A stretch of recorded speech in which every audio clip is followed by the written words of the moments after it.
masyarakat sangat mendukung, Pak. Kita buktikan dengan adanya pembukaan jalan ini, masyarakat rela memberikan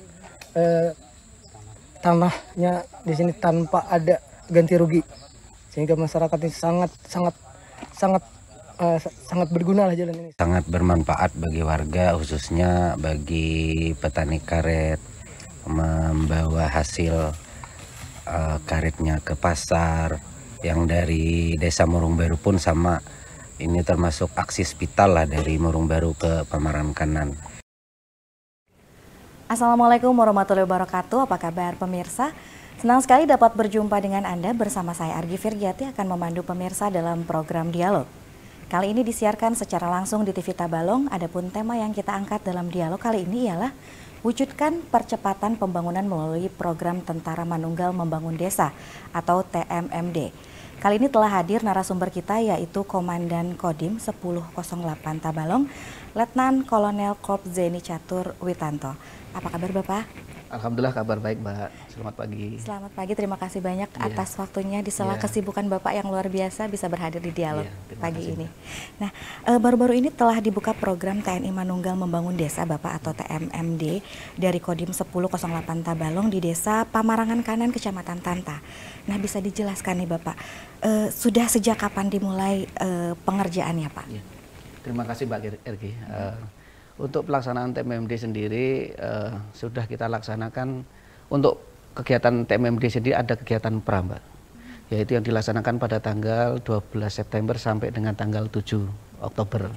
Kemudian dilanjutkan setelah ada pembukaan TMMD yang dilaksanakan pada tanggal 11 Oktober kemarin di lapangan Tanta, itu direncanakan sampai dengan tanggal 9 November, Mbak. Sebenarnya jadi jaraknya cuma 1 bulan ya Pak, kurang lebih ya Pak ya? 30 hari. Nah Bapak dalam program pembuatan atau pembukaan jalan ini menghubungkan atau membuka akses dari mana ke mana nih Pak? Kebetulan ada sebenarnya sudah akses jalan yang menghubungkan Pamarangan Kanan dengan Desa Murung Baru. Namun karena kondisi jalannya longsor, sehingga kami membuat jalan baru lagi, sehingga masyarakat tidak terisolir, yaitu dengan membuat jalan penghubung antara Desa Pamarangan Kanan dengan Desa Murung Baru. Jadi sebelumnya itu memang jalur jalannya itu sempit kah Pak, atau dilakukan rehabilitasi lagi mungkin? Selain sempit, tanahnya longsor Mbak. Karena kebetulan di pinggiran sungai, sehingga karena tergerus air sungai sehingga longsor, sehingga masyarakat aksesnya terputus. Nggak bisa. Akhirnya atas kesepakatan warga masyarakat di sekitar Desa Murung Baru dan Pamarangan Kanan, sehingga dibuatlah akses jalan baru melalui lahan masyarakat. Nah, kira-kira berapa nih Pak panjang dan luas jalan tersebut yang menghubungkan akses adapun tersebut? Panjang jalan yang kita buat sepanjang 1 kilo 20 meter 1 kilo kali 6 meter, Mbak. Ada pelebaran lagi mungkin Pak? Nanti ke tahun depan rencana ada peningkatan lagi, Mbak. Nah, Bapak boleh dijelaskan kenapa pertimbangan tadi selain longsor tadi ya Pak ya, kenapa dipilih Desa Pamarangan ya Pak? Ya. Karena kami melihat di situ masyarakat selain terisolir, karena masyarakat juga sangat membutuhkan, karena mereka untuk mengangkut hasil panen dari kebun itu mengalami kesulitan. Contohnya kebun hasil kebun karet, kemudian hortikultura, mereka kesulitan. Akhirnya atas musyawarah dari masyarakat dan kita selaku aparat teritorial melihat kondisi ini, tentunya kita akan hadir di tengah masyarakat untuk membantu kesulitan mereka, dan kita akhirnya berkoordinasi dengan pemerintah daerah dan tentunya ke komando atas untuk mengusulkan salah satu target TMMD ini adalah jalan yang menghubungkan Desa Pamarangan Kanan dan Desa Murung Baru. Untuk progresnya sendiri Pak, sudah mencapai berapa persen? Alhamdulillah sampai dengan sekarang sudah 90% sih Mbak. 90% alhamdulillah sudah tergelar, dan semuanya termasuk di dalamnya. Situ kan ada gorong-gorong, jembatan, semua alhamdulillah sudah selesai. Tinggal proses finishing sampai dengan saat ini. Kira-kira berapa lama lagi Pak untuk proses finishing sampai bisa digunakan jalurnya? Tanggal 9 itu diharapkan sudah 100% dan bisa digunakan oleh warga masyarakat, Mbak. Ntar lagi berarti ya Pak ya. Oke. Baik pemirsa, kita jeda dulu sebentar. Setelah ini saya akan bertanya mengenai tujuan adanya program TMMD. Tetapi setelah iklan berikut ini tetap di program Dialog.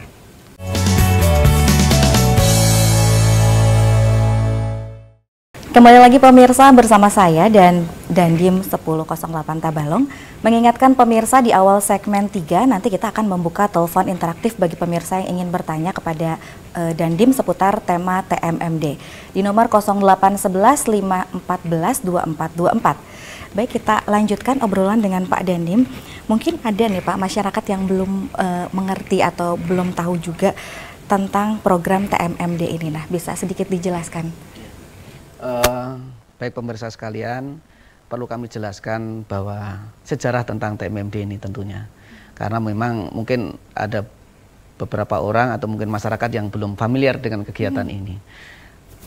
Pada tahun 1980 kita mungkin pernah mengenal yang namanya AMD, Abri Masuk Desa, ya. Nah, dengan adanya reformasi di TNI, akhirnya AMD itu berubah namanya menjadi TMMD, TNI Manunggal Membangun Desa, sampai dengan sekarang itu, Mbak. Sampai dengan sekarang. Nah, berarti rutin lah Pak dikerjakannya setiap tahun, memang programnya berjalan ada setiap tahun ya maksudnya gitu, Pak? Adapun untuk kegiatan TMMD sendiri tidak dilaksanakan setiap tahun, tapi setiap 2 tahun sekali. 2 tahun sekali dan digilir, Mbak, di jajaran Korem 101 Antasari untuk pelaksanaannya digilir dari masing-masing kodim, masing-masing kabupaten, Mbak.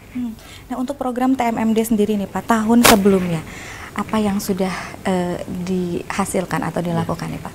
Alhamdulillah untuk pelaksanaan TMMD tahun sebelumnya kita kebetulan juga membuka jalan, kemudian ada pekerjaan untuk pembuatan gorong-gorong dan jembatan, dan alhamdulillah aksesnya sampai dengan saat ini bisa digunakan oleh masyarakat setempat, khususnya dalam melaksanakan kegiatan aktivitas hariannya mereka, khususnya dalam kegiatan-kegiatan harian, dalam mengolah hasil panen, kemudian untuk beraktivitas masyarakat sekitar, Mbak.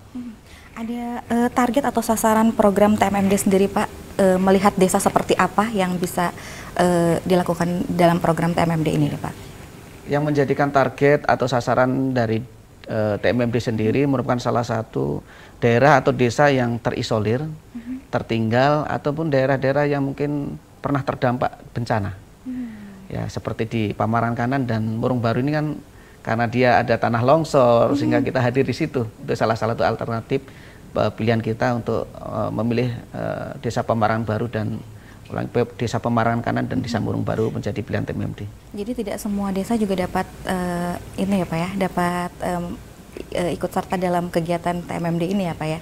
Sebenarnya untuk misalnya ada masyarakat atau desa yang membutuhkan kira-kira bantuan dari TNI, mungkin bisa memberikan masukan kepada kami, khususnya daerah-daerah yang terisolir. Kita juga senang sekali bisa membantu masyarakat, karena memang kita melihat di wilayah Tabalong ini dengan 12 kecamatan juga tidak semuanya bisa diakses, Mbak. Ya, khususnya daerah-daerah yang jauh dari tempat kita seperti di Jaro, di Muara Uya, bisa memungkinkan juga kalau ada warga masyarakat yang melaporkan, bisa menginformasikan kita, dan kita nilai ini memang harus kita hadir di situ, ya kita insya Allah kita bisa laksanakan itu. Nah, selain tentunya pembuatan jalan nih Pak, dalam program TMMD ini biasanya meliputi kegiatan apa saja nih Pak? Jadi selain kegiatan pembangunan itu sendiri, sasaran fisik, kita juga melaksanakan kegiatan-kegiatan lainnya.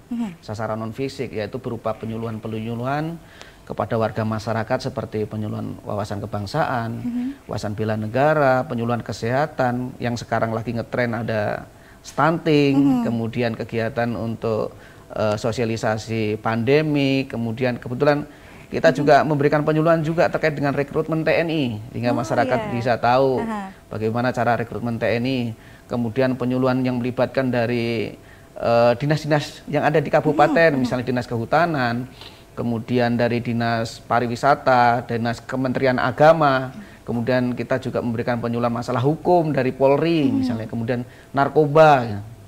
Banyak lagi yang kita selenggarakan. Selain itu juga kita juga melaksanakan kegiatan-kegiatan yang membantu masyarakat berupa kegiatan bakti sosial. Dalam hal ini kita menggelar kegiatan donor darah, pasar murah, kemudian kegiatan-kegiatan yang positif lainnya. Kayak seperti kemarin kita kumpulkan anak-anak, kemudian ada perpustakaan keliling, kita laksanakan seperti itu, Mbak. Oh, berarti mencakup segala aspek, segala bidang ya Pak ya, luar biasa. Dalam program TMMD ini tahun 2022 nih Bapak, anggaran yang disediakan, nah berapa nih Pak kira-kira nominalnya? Jadi Pak? Alhamdulillah atas dukungan dari Bapak Bupati Tabalong, kita diberikan anggaran sejumlah 1,5 miliar Mbak untuk melaksanakan kegiatan ini. Dan dana tersebut bersumber dari mana nih Bapak? Dari APBD daerah Mbak. APBD Iya, daerah. APBD daerah. Dan kemudian dilakukan pelaksananya oleh Ya, TNMD. swakelola. Iya. Diswakelolakan dengan TNI, bekerjasama dengan pemerintah daerah, dan nanti hasilnya akan kita kembalikan ke masyarakat dan pemerintah daerah. Oke, terima kasih banyak Bapak. Nanti kita akan lanjutkan lagi perbincangan kita. Baik pemirsa, kita jeda dulu sebentar. Setelah ini kita akan buka telepon interaktif bagi pemirsa yang ingin bertanya di nomor telepon 0811 514 2424.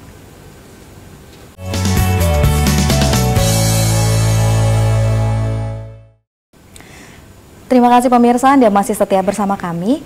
Baik, sesuai janji saya sebelumnya, kami membuka telepon interaktif bagi pemirsa yang ingin bertanya kepada Dandim seputar tema TMMD di nomor telepon 0811 514 2424. Baik, apakah sudah ada penelpon?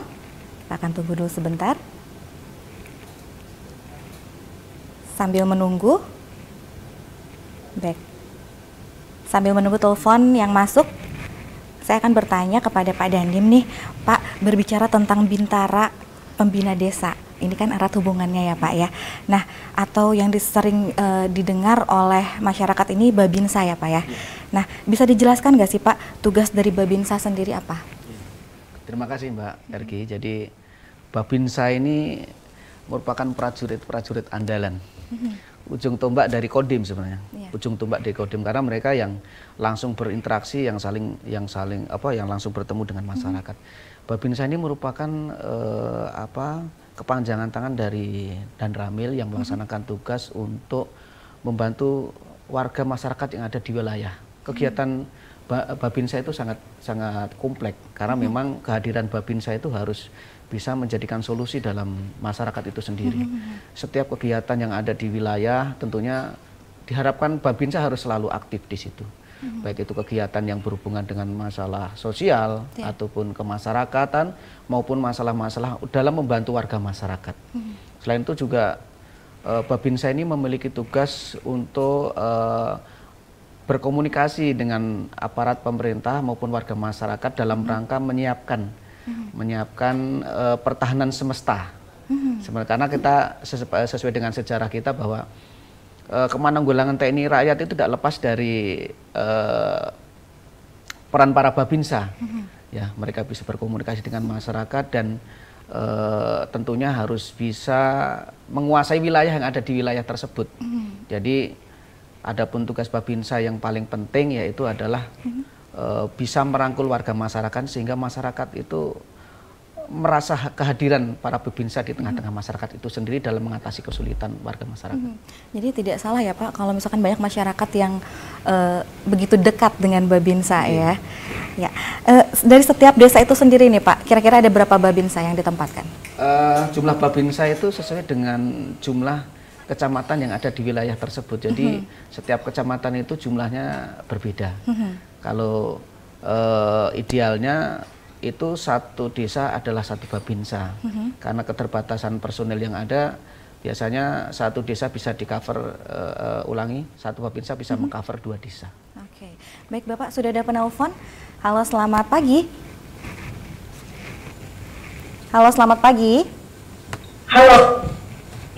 Iya, halo, selamat pagi, dengan Ibu siapa? Halo. Iya, halo Bu. Selamat pagi. Halo. Ya, dengan Ibu siapa? Maaf.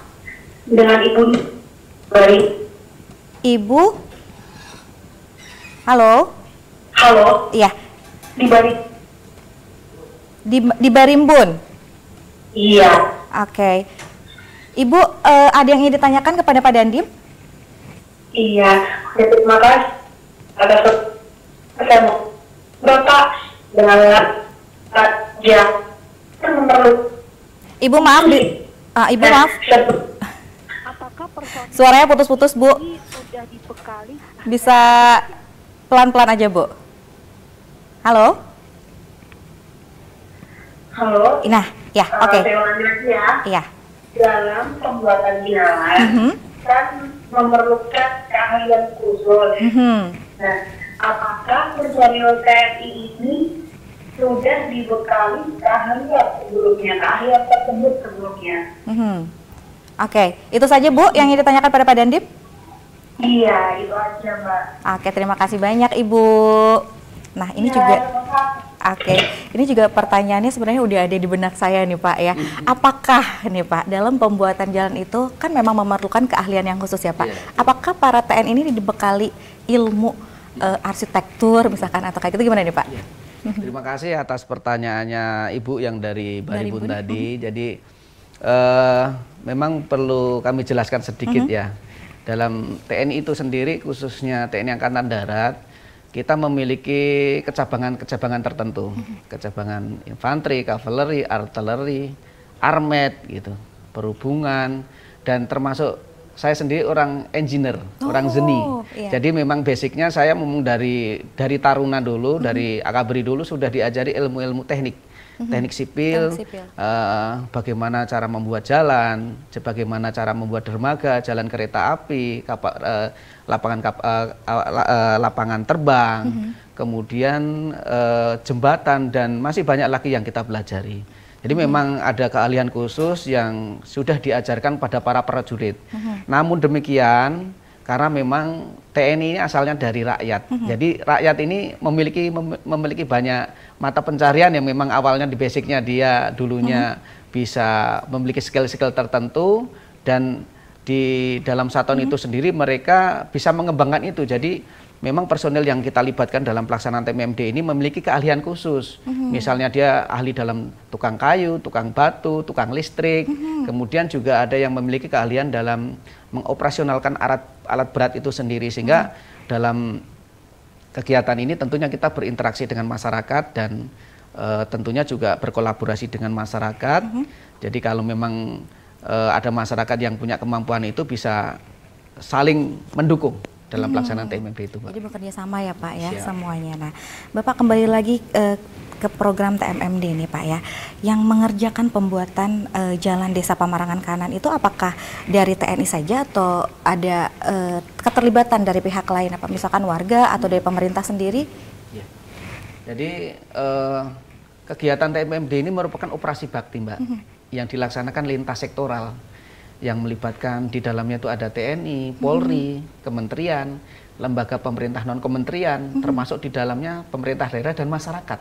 Jadi termasuk segenap komponen yang ada di situ. Jadi bukan murni dari TNI sendiri yang bekerja, tapi seluruh komponen di situ kita berintegrasi guna melaksanakan pekerjaan ini sehingga pelaksanaan bisa berjalan dengan cepat dan baiklah sesuai yang kita harapkan. Ya, baik, Bapak, bagaimana nih untuk program TMMD di tahun 2023? Apakah sudah ada rencana programnya nih Pak? Untuk kegiatan TMMD di 2023 kebetulan yang perlu saya sampaikan tadi, untuk pelaksanaan TMMD itu berjarak 2 tahun sekali, sehingga mungkin tahun 2024 berarti ya Pak ya. Tapi belum ada ya Pak sekarang ya? Belum ada. Nanti kita mencari mengecek dulu lapangan, memastikan kira-kira daerah mana yang sekiranya bisa kita hadir di situ. Iya, baik. Bapak, apa harapan Bapak bagi masyarakat desa khususnya dengan adanya program TMMD ini nih Pak? Tentunya dengan program TMMD ini diharapkan masyarakat tentunya akan lebih sejahtera ya. Kemudian masyarakat juga lebih meningkat kesadaran bela negaranya. Karena di situ tadi kita memberikan penyuluhan-penyuluhan, dan tentunya yang paling penting adalah dengan adanya TMMD ini pembangunan di daerah kita bisa membantu dengan percepatan-percepatan tersebut, dan hasilnya dapat dimanfaatkan kita bersama bagi pengguna jalan itu sendiri ataupun sasaran-sasaran lain yang kita laksanakan pada saat TMMD. Sesuai dengan tema TMMD dedikasi terbaik membangun negeri ya Pak? Siap. TMMD dedikasi terbaik membangun negeri. Siap Bapak. Tidak terasa perbincangan kita kali ini sudah berakhir. Semoga adanya program TMMD ini memberikan dampak nyata bagi masyarakat. Terima kasih sekali lagi kepada Letkol CZI Catur Witanto yang telah meluangkan waktunya dalam program Dialog. Saya Argi Virgiati beserta kru yang bertugas pamit undur diri. Semoga kita dapat berjumpa kembali minggu depan. Dan tetap saksikan program Dialog yang dapat diakses melalui aplikasi TV Tabalong di handphone Android dan iOS, serta juga dapat diakses di YouTube program TV Tabalong. Akhir kata, wassalamualaikum warahmatullahi wabarakatuh. Waalaikumsalam warahmatullahi wabarakatuh.